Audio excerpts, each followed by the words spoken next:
মৃত্যু ইমানদারের জন্য একটা পোলের মতো, ব্রিজ, সাঁকো।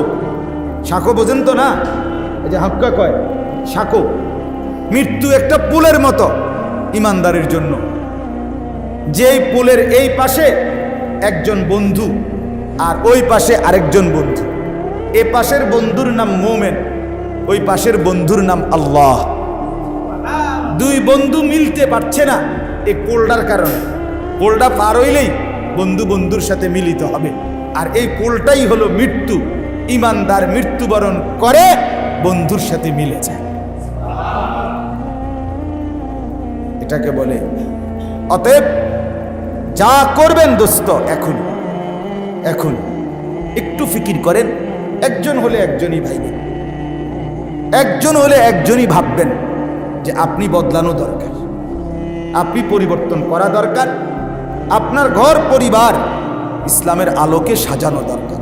যে সেজদা করে না সে অসভ্য, বেহায়া, নির্লজ্জ, এটা অপদার্থ, এটা শিক্ষিত অসম্ভব কথা। বেনামাজি শিক্ষিত না, বলে হয়তো বহুত বাংলা ইংরেজি জানে, এগুলো উপার্জনের জন্য শিখছে, টাকা কামাইতেছে, ঠিক আছে চলো কামাই করো, কিন্তু শিক্ষিত যাকে বলে, মালিককে চিনে যে, তাকে বলে শিক্ষিত। তুমি যদি পড়ছো বেড়া পয়সা কামানোর লাগে, কামাই রোজগারের জন্য কামাই করো, অসুবিধা কি? যেই টাকা কামাই করো তুমি অনেক কিছু পয়রা, এই টাকা কিচ্ছু না পয়রাও বহুত বেড়াইতে কামাই করো। না না, এরম নাই, মূর্খ মানুষ এরম নাই, পয়সা কামাই করছে, টাইলসওয়ালা বাড়ি, মূর্খ মানুষের নাই।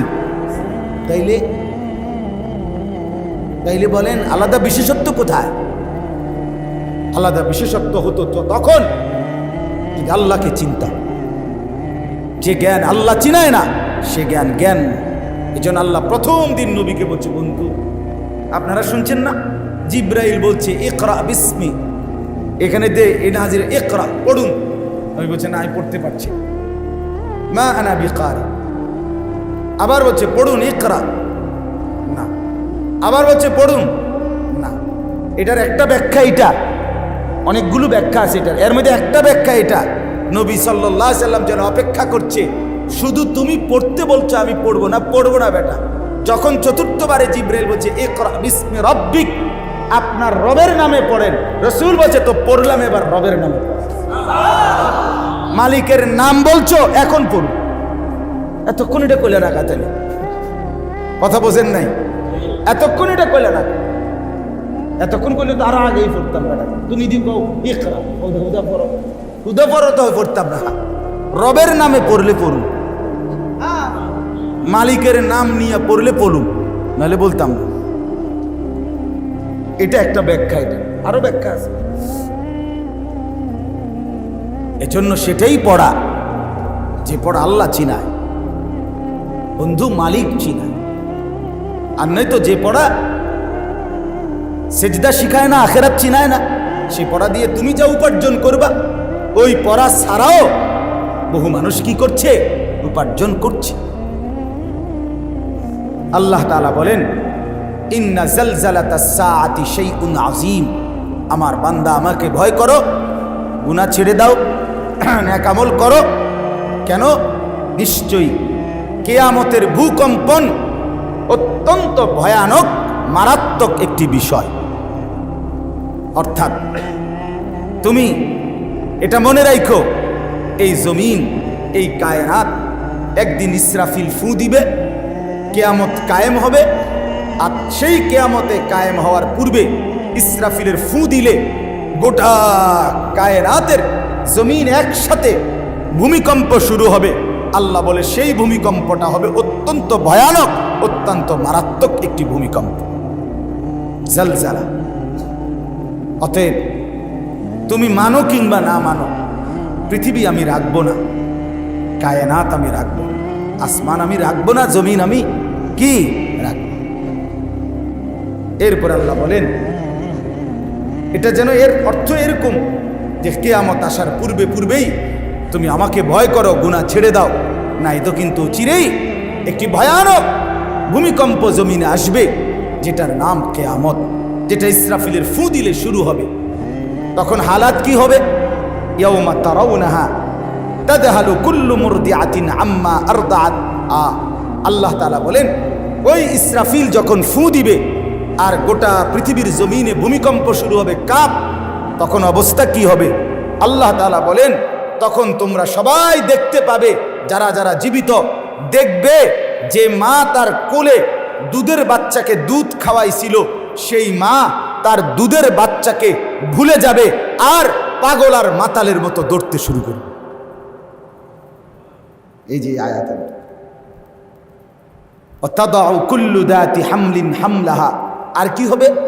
আল্লাহ বলেন, এবং যত মহিলা গর্ভবতী, যাদের পেটে বাচ্চা আছে, ওই মা পেটের বাচ্চা নিয়া এমনভাবে পাগলের মতো ওই ভূমিকম্পের ভয়ে ইসরাফিলের ফুঁর কারণে দৌড়তে শুরু করবে। মার পেটের গর্ভ বাচ্চা, পেটের সন্তান নিজে নিজে খালাস হয়ে পড়ে যাবে, কিন্তু মা ফিরেও তাকাবে না, ছেলে হলো না মেয়ে হলো, বেঁচে রইল না মরে।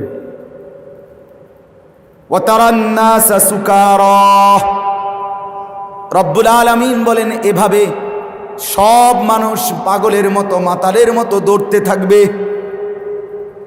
দুধ পানকারিনী মা তার সন্তান ভুলে যাবে, গর্ভের মা তার গর্ভের সন্তান পড়ে যাবে, দোকানদার দোকান ছেড়ে দিবে, কাস্টমার তার জায়গা ছেড়ে দিবে, সব বাড়ি ঘর সব কিছুর থেকে মানুষ পাগল আর মাতালের মতো ছুটতে থাকবে।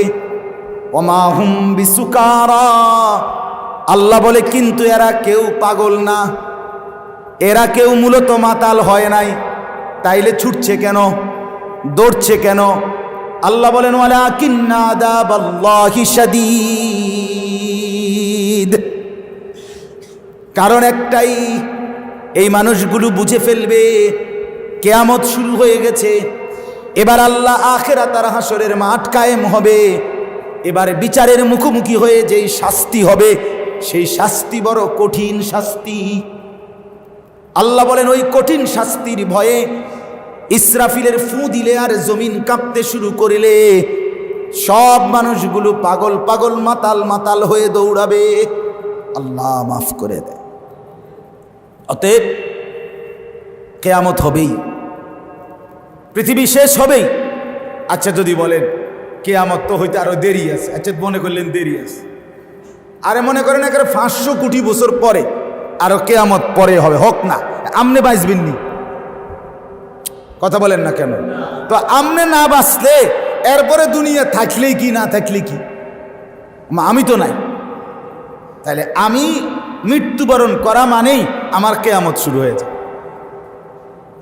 মান মাতা ফাকাদ কামাত কিয়ামাতুহু, যে মরলো তার কিয়ামত শুরু হয়ে গেল।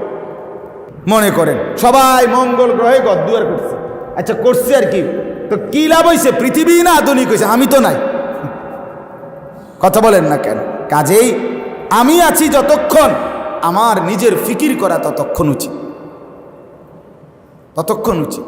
পৃথিবীর জন্য আমি কিছু করে যাব, আপনি পৃথিবীর জন্য করে আপনি চলে যাবেন, বাকিরা ভোগ করবে, আপনার নিজের জন্য কিছু করবেন না, কথা বলেন না কেন? আপনার জন্য করেন, আপনার জন্য করেন, আপনার জন্য করেন, আপনার জন্য। এই জন্য আল্লাহ তাআলা বলেন, মূলত এই মানুষগুলো জমিনের কাঁপ দেখে ভূমিকম্প শুরু হলে কোথাও আশ্রয় মিলবে না, দৌড়াবে আর দৌড়াবে আল্লাহর আযাবের ভয়ে। অতএব কিয়ামত হবে কিনা বলেন, আখিরাত হবে কিনা বলেন, এই কায়নাত শেষ হবে কিনা বলেন। অতএব প্রস্তুতি নেওয়া এখনই উচিত, আরেকবার সুযোগ মিলবে না।